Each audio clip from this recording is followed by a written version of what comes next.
Ah, Rachid. Bienvenue chez moi. Bonjour. Ça va, mon Rachid? Je suis venu en vélo. J'ai vu que tu es venu en vélo, je t'ai entendu. J'habite pas loin. Bon, allez, prends place. Le vélo, on va le laisser. Rachid, que deviens-tu? Je suis très actif. Ouais. On me voit moins à la télé, mais on me voit plus dans la vie. Je me suis lancé dans beaucoup de choses très sérieuses, de conseils aux médias, de conseils aux entreprises. Mais je prends le temps de continuer de regarder la télévision et d'avoir un avis sur elle. As-tu des projets justement pour la télévision? Ah oui, des projets, j'en ai toujours. Il y a des projets de séries documentaires avec Canal notamment, qui est en train d'être discuté.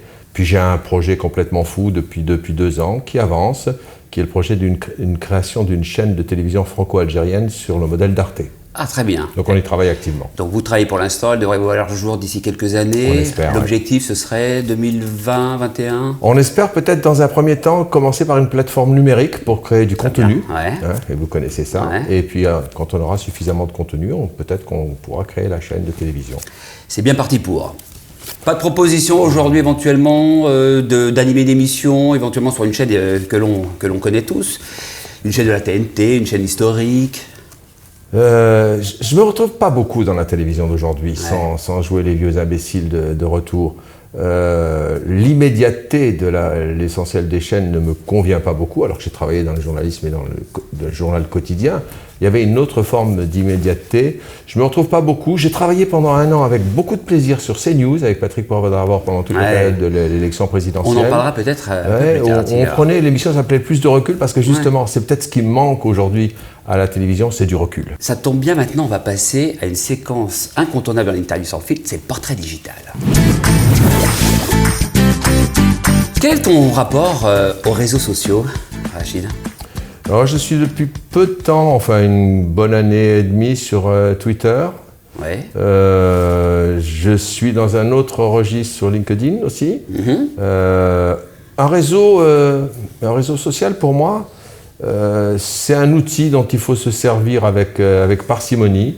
Il y a des moments où je communique un peu sur Twitter, mais je ne suis pas un fan de Twitter. Alors, tu es arrivé sur Twitter lorsque tu es arrivé dans tes PNP. Chez Cyril, absolument, tout à fait. Et quel regard objectif as-tu aujourd'hui sur Twitter, puisque maintenant tu as l'expérience de quelques mois? Si je dis que c'est tout et n'importe quoi, je vais surprendre personne.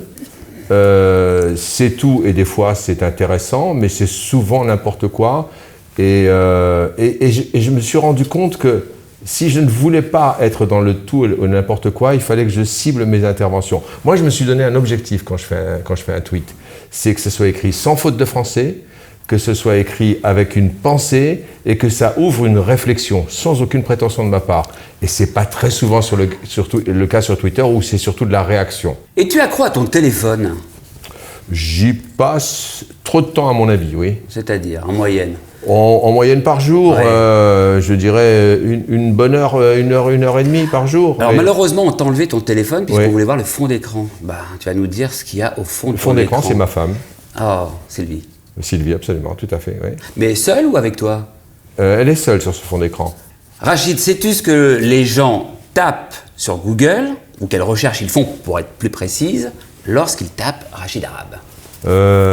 Jamel Debbouze. Effectivement, on va revenir sur une scène qui est devenue culte, une rencontre sur le plateau du JT de France 2. Oui, le 13h en 1998 ou 99 dans ces eaux-là. Ouais. Ouais. Alors ça se passe comment justement cette rencontre avec Jamel Debbouze? As-tu été à un moment quand même déstabilisé, même si tu bougeais beaucoup tes mains, hein?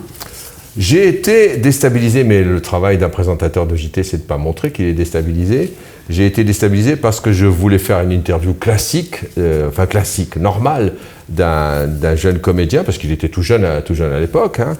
Et il a eu un coup de génie, il s'est beaucoup servi de mon nom, en disant, c'était une sorte de gimmick qu'il a inventé, Rachid Arabe à la télévision française, il y a un problème. Et c'est vrai que ça m'a un peu perturbé, mais comme je suis professionnel, je suis resté jusqu'au bout droit et j'ai continué de poser mes questions, de ne pas me laisser déborder. Et le petit secret que je peux te livrer aujourd'hui, c'est qu'une fois que le générique est parti, que le son est coupé et que l'image continue, si on regarde mes lèvres, on voit que je lui dis « petit con ».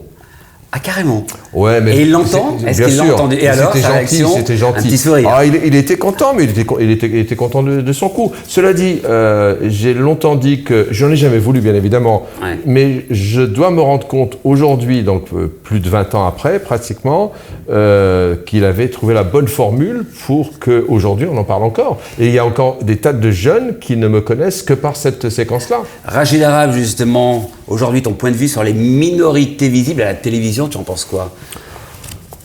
J'ai longtemps et j'ai toujours refusé, dans le début de ma carrière, puisque j'étais bien seul dans ce registre-là, j'ai longtemps refusé d'être un symbole, un porte-drapeau ou un alibi, comme certains ont essayé de me le faire porter. Ensuite, quand j'ai été plus en visibilité, j'ai essayé de l'assumer, mais en me montrant vraiment, en ne disant pas « je suis différent de vous », je suis comme vous. Ça a été mon combat quotidien, notamment au journal télévisé, où je disais que je voulais être un journaliste comme les autres. Et puis quand je suis arrivé au CSA, là on m'a confié la mission plus sérieuse d'essayer de comptabiliser, de voir un peu ce que voulaient dire les minorités visibles et comment elles étaient visibles. Alors à l'époque où j'ai lancé l'observatoire qui travaille sur ces questions-là, les résultats étaient vraiment assez faibles.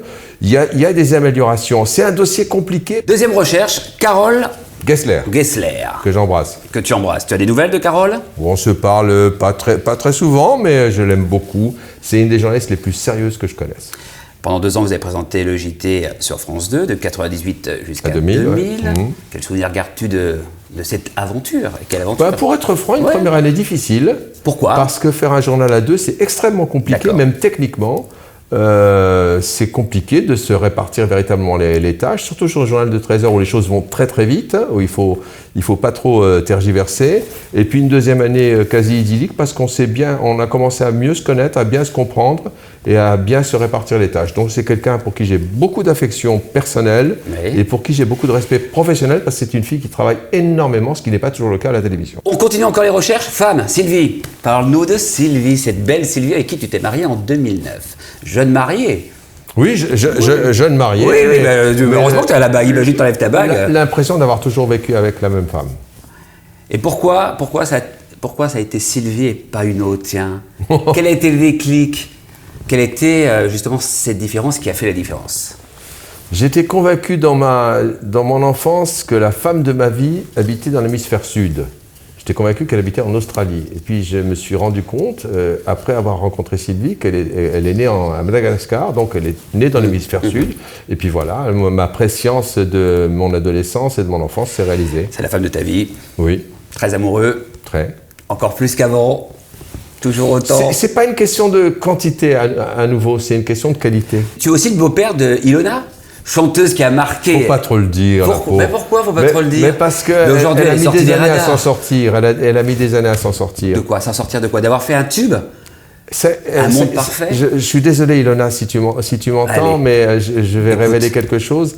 Ça a été compliqué pour elle parce que notamment au lycée, elle faisait l'objet parfois de petites tracasseries, des railleries, etc. Non mais l'air de rien, vous savez, psychologiquement ça n'a pas été simple. Je souris parce que je trouve, quoi qu'il en soit, que cette information est extrêmement touchante et que ça a marqué une génération de gens qui ont adoré cette chanson aussi. Oui, mais que moi j'ai adoré, que j'ai écouté. Elle devient quoi du coup? Et bien maintenant, elle a fait des études de cinéma. Et elle a une passion extraordinaire. Elle a d'abord une culture cinématographique sans fin et très diverse. Et elle essaye aujourd'hui de trouver les premiers jobs dans le monde du cinéma pour réaliser ses rêves. Notamment, elle a des passions pour le monde animalier, etc. Voilà, c'est une jeune fille Elle pourrait collaborer avec toi puisque tu vas travailler sur des documentaires pour Canal+. Ben, je vais essayer de la faire travailler un peu. Je sentais les choses. Toutes des ondes positives. Allez, on continue les recherches. TPNP. Ah, ça c'est sûr, Rachid Arabe. Ça me dit quelque chose, TPNP. Ça te dit quelque chose. Pourquoi tu as dit oui? Quel a été le fameux déclic? Ou un moment on dit oui à Cyril Hanouna? J'ai de très bonnes relations avec un certain nombre de dirigeants du groupe Canal, et notamment de la chaîne C8. Et pendant l'été dernier, où l'émission de Cyril était quand même très secouée pour un certain nombre de dérapages, on a fait appel à moi en me disant « Est-ce que tu veux bien venir grossir la bande des chroniqueurs pour essayer de temps en temps de le recadrer, peut-être même le recadrer à l'antenne, ou en tout cas que ma présence suffise à faire en sorte, non pas qu'on change le fond de l'émission, parce que ça reste une émission de divertissement où on pousse un peu les limites, Mais voilà la mission qu'on m'avait donnée. C'est une mission que j'ai accomplie pendant 3 mois avec beaucoup de plaisir. Pourquoi es-tu parti? Alors Rachid, maintenant il est temps de répondre à cette question. Sans filtre. J'ai eu du mal à trouver ma place dans TPMP. J'ai fini par la trouver. C'est difficile, c'est une émission en direct. Cyril est quelqu'un qui est extrêmement vivant pendant son émission, qui peut tout changer à la dernière seconde. Donc c'était pas tout à fait la culture que j'avais. Et puis je trouvais que parfois sur certains sujets médias, on n'en disait pas suffisamment, on n'allait pas aller assez loin. C'est le seul défaut que je reconnaisse à Mais c'est la raison pour laquelle à un moment tu dis j'arrête, tu vas voir Cyril et tu lui dis je ne vais pas continuer, c'était déjà prévu. On s'était dit avec Cyril, oui, au mois de juin quand on s'est vu, il est évident que si ça ne va pas on arrête et on reste copains. Et bien c'est ce qui s'est passé. Et le conseil de classe où tu t'es fait quand même dézinguer, ouais, ça a été vraiment le fameux déclic. Alors c'est vrai que formellement, c'est à partir de là que je n'y suis plus allé. Tu l'as vécu comment, ce conseil de classe? Que c'est particulier que de voir aussi Rachid Arad avec les compétences que tu as, le professionnalisme effectivement que tu as, c'est sûr que c'était quand même assez décalé, assez surprenant. J'ai commis une seule erreur ce jour-là. J'aurais pas dû m'asseoir à la petite chaise d'écolier, parce que tout simplement, scénographiquement, j'avais Cyril derrière moi, donc je ne pouvais pas le voir, et j'avais les autres chroniqueurs. J'ai bien eu l'impression... Les autres juges. Les autres juges. Oh, non, juge parce que je veux bien qu'on juge ce que j'ai fait ou ce que j'ai pas fait ou ce que j'ai mal fait, mais il m'a semblé là que c'était un peu disproportionné. Alors on m'a beaucoup expliqué ce jour-là que c'était du 2e, voire du 3e, voire du 4e degré. Pourquoi pas? Petite confidence, ce jour-là, il y a quelques-uns des chroniqueurs qui m'ont fait un SMS le soir après l'émission pour, non pas s'excuser, mais me dire c'était du cinéma. C'est un peu cette partie-là qui m'a le moins plu. Parce qu'on peut dire, on peut penser du mal de moi et le dire, il faut simplement l'étayer. Mais dire du mal pour simplement faire du buzz, je n'ai pas trouvé ça très intéressant. Lorsque les projecteurs s'éteignent après ce conseil de classe, ça se passe comment côté coulisses? Ben, on se dit avec Cyril qu'on va se laisser un peu de temps pour laisser les choses voilà, se calmer, et puis le temps passe, et puis ben, moi je pars sur d'autres projets. Cyril continue de faire évoluer son émission, et c'est vrai que l'évolution de l'émission fait que je pense que je m'y sentirai encore moins à l'aise qu'au tout début. J'y ai trouvé ma place pendant 3 mois. Mais tout simplement parce que l'émission a viré à quelque chose qui réussit très bien à Cyril, puisque les téléspectateurs aiment ça. C'est une sorte de happening permanent. Moi, je m'étais amusé lors d'une des premières émissions de Cyril à lui dire, au bout de 40 minutes d'émission, en lui disant « ça commence quand ?» Et en même temps, c'est ça l'intérêt de son émission. C'est qu'il peut toujours s'y passer quelque chose. C'est la séquence, cette fois-ci, photo. Ouais. On se retrouve juste après. Le principe, c'est simple. Tu vas voir apparaître des portraits, et pas uniquement des portraits, des situations, des émissions, etc. Ouais. Ça va t'évoquer évidemment une réflexion. C'est parti. Tout de suite, c'est parti. Anne-Sophie. Anne-Sophie Lapix. Bah, une excellente présentatrice, ça peut paraître banal de le dire. Elle a quand même réussi un sacré truc, c'est que quand elle est arrivée, quand on a annoncé son arrivée l'été dernier, tout le monde a poussé des grands cris en disant elle va se planter. Moi je trouve que ce qu'elle a bien réussi, c'est de passer de l'exercice de C'est à vous, qui était quand même pas un exercice complètement journalistique, à un exercice complètement journalistique, qui est celui du journal de 20 heures.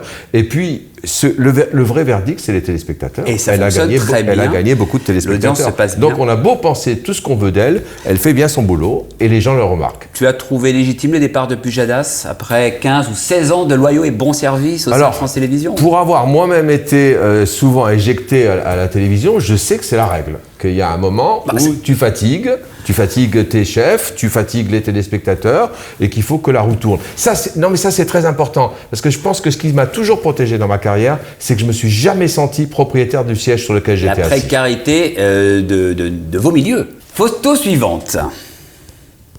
Christine Angot. Ah, ton avis. Tout le monde a un avis sur Christine Angot. Je trouve ces interventions beaucoup trop longues, ce ne sont pas des questions. Je trouve qu'on perd très souvent le fil de sa propre réflexion, parce que j'ai l'impression qu'elle réfléchit en même temps que... Alors qu'on sent qu'elle a beaucoup travaillé, elle a des notes, elle a beaucoup bossé, mais très souvent on se demande où est véritablement la question. Et puis très souvent aussi, elle arrête sa réflexion avec un voilà, Et je trouve que ça, c'est un des tics de langage les plus horribles dans notre société qui fait qu'on se perd un peu en route. Et puis, pour dire la vérité, on ne se connaît pas. Hein, donc, pour dire la vérité, j'avais été très, très, très choqué de la façon dont elle avait traité Sandrine Rousseau. La jeune femme qui avait sorti un livre sur les violences sexuelles.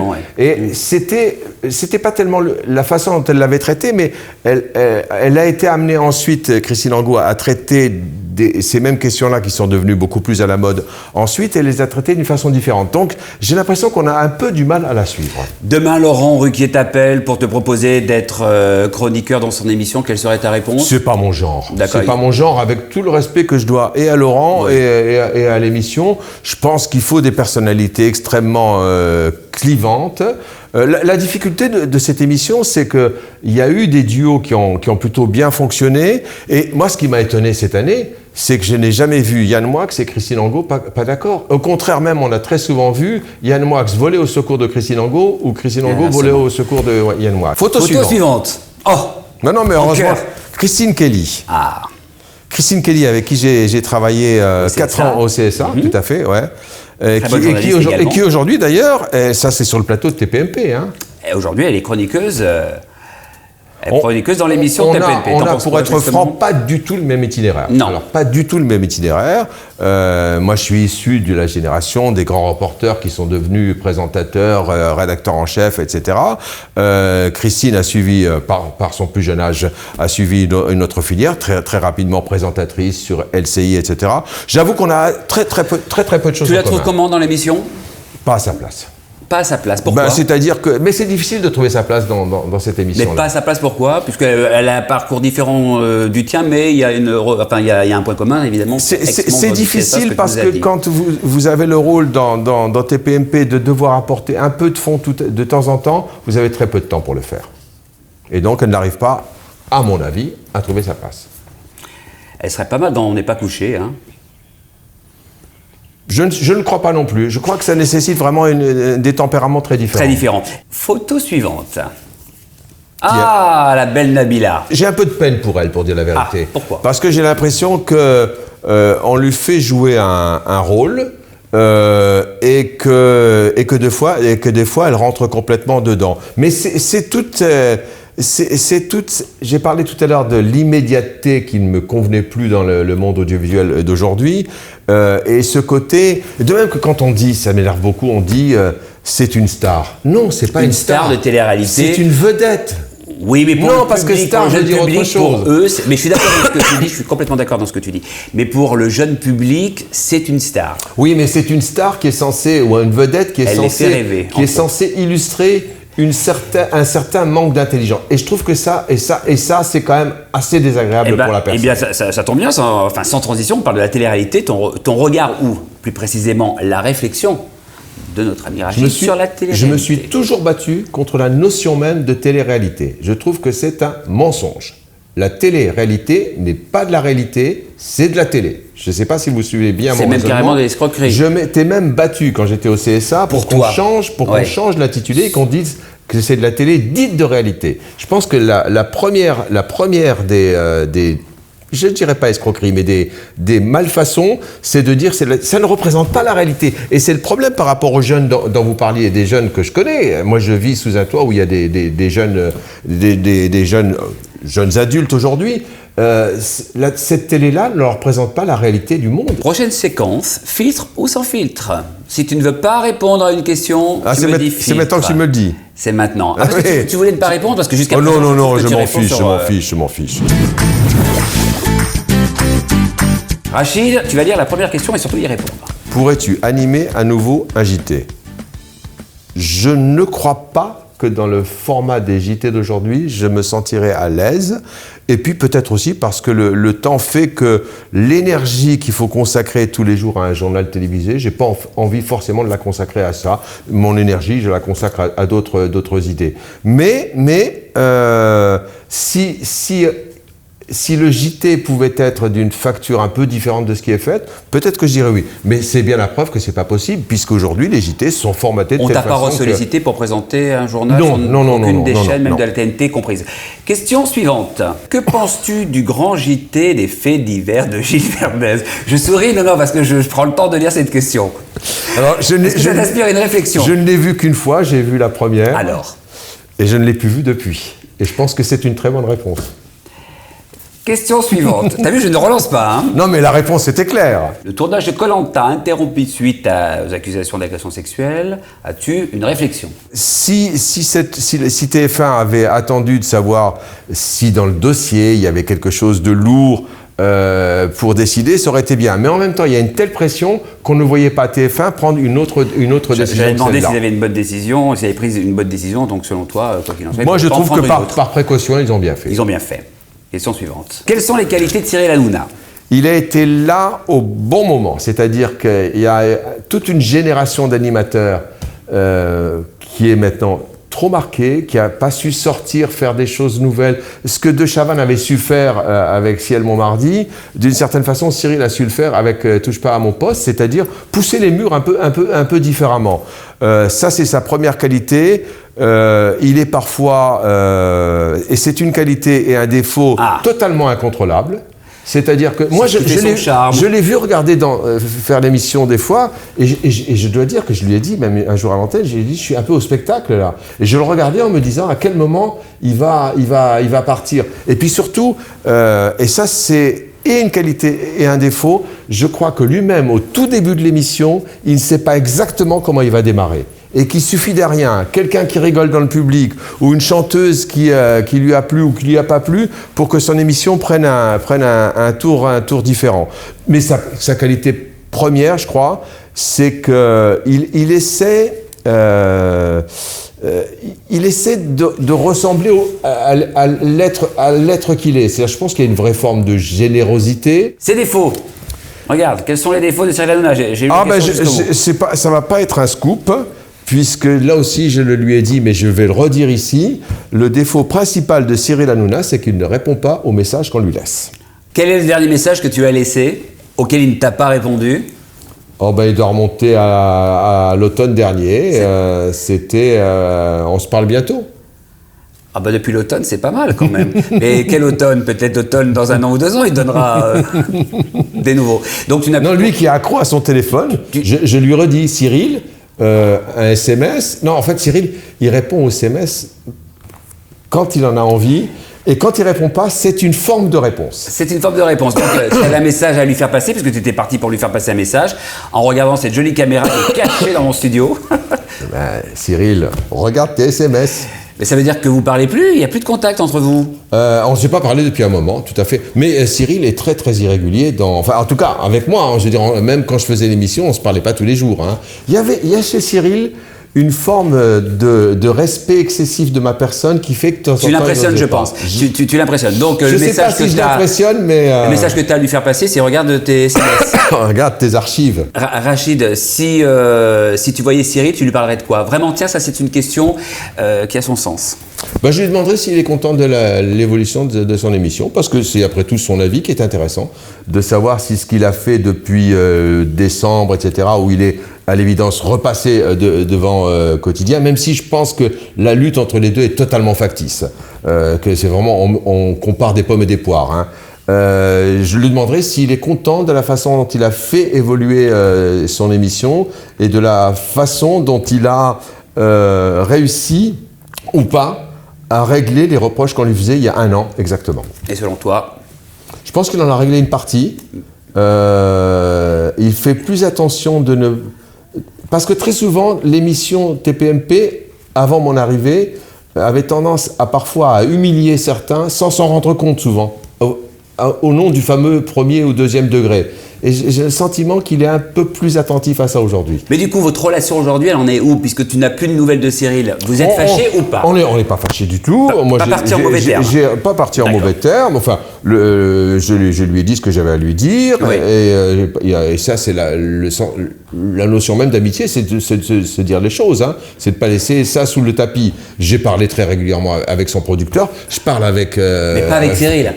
Oui, pour un ami, quand même, depuis le mois d'octobre, Cyril, c'est pas bien, répond à Rachid. Hein. Je vais faire moi, j'ai très peu d'amis dans le monde audiovisuel. Dans le monde audiovisuel, je crois que j'ai un ami. Son nom? Philippe Villamidjana, qui est l'ancien patron de France 5, France 2, etc. Parce que c'est quelqu'un avec qui j'ai passé beaucoup de temps dans ma carrière et avec qui je passe beaucoup de temps, je passe du temps chaque fois que je peux à titre privé. Donc je mélange pas l'amitié avec la télévision. Donc j'ai jamais pensé que Cyril était un ami. Ça a été quelqu'un avec qui j'ai eu plaisir à échanger pendant le temps où on préparait l'émission. C'est quelqu'un que j'ai eu plaisir à essayer d'aller aider. Ça peut vous paraître prétentieux, mais c'était la mission que j'avais l'impression d'avoir. Mais ça a été un échec. Et je sais pas si c'est un échec. Non, mais au bout d'un moment, il faut reconnaître ses échecs. C'est peut-être mon échec. C'est peut-être mon échec, mais c'est du coup peut-être aussi le succès qui fait que l'émission a trouvé un autre rythme de croisière qui lui permet. Trouvé ta place. Ah, mais ça, moi, j'ai pas de souci avec ça, parce que j'ai jamais pensé que j'avais spontanément et naturellement ma place dans une émission de télévision. De divertissement, pardon. Il ne fallait pas dire oui. Question suivante. Quel était ton meilleur ami dans TPMP? Ami au sens large. Hein. Ah oui. Meilleur camarade. Moi, j'aimais bien Maxime, que je trouve tout simplement parce que je trouve que il bosse. Si j'y étais encore, je lui dirais qu'il a perdu un petit peu de sa spécificité, c'est-à-dire qu'il joue parfois un peu un rôle qui est peut-être pas tout à fait lui, parce que c'est un garçon charmant et bosseur en plus. Et un vrai gentil. C'est un garçon gentil. Mais sincèrement, j'ai pas fait TPMP pour avoir des meilleurs amis. Question suivante, et c'est la dernière. Dans 10 ans, tu te vois faire quoi? Je suis en train de lancer une série documentaire. Ce que tu nous as dit au départ, pour Canal+, pour le groupe Canal+. Et dont j'espère que dans 10 ans, elle continuera. Moi, j'ai été marqué par quelques grandes collections à la télévision, comme la collection Empreinte sur France 5, comme un certain nombre de portraits qui sont intéressants à mon avis sur la distance. Et ce que j'essaie de créer en ce moment, c'est quelque chose ou par exemple ce qu'avait fait ma seule vraie idole Bernard Rapp, qui avait fait une émission qui s'appelait Un siècle d'écrivains, et où il avait fait plus de 100 numéros. En fait, de pouvoir montrer que sur la durée, avec des personnages différents, on peut raconter une histoire. Et c'est ça que j'aimerais pouvoir faire dans 10 ans. Ces documentaires, quelle sera la thématique principale? C'est délicat parce que c'est vraiment... Tu as peur qu'on te pique l'idée? Oui, je suis sûr que personne ne la reprendra. Non, c'est d'aller aider des gens à retrouver leurs origines. Très bien, ça suffit largement. Donc dans 10 ans, l'objectif, c'est que ce documentaire s'installe dans la durée. Oui, mais ça sera fait avant 10 ans. Nous avons pris note. Le mec prétentieux. Non, mais c'est top. J'espère. C'est qu'on t'aime. Allez, à bientôt. Au revoir à tous. Ciao, merci.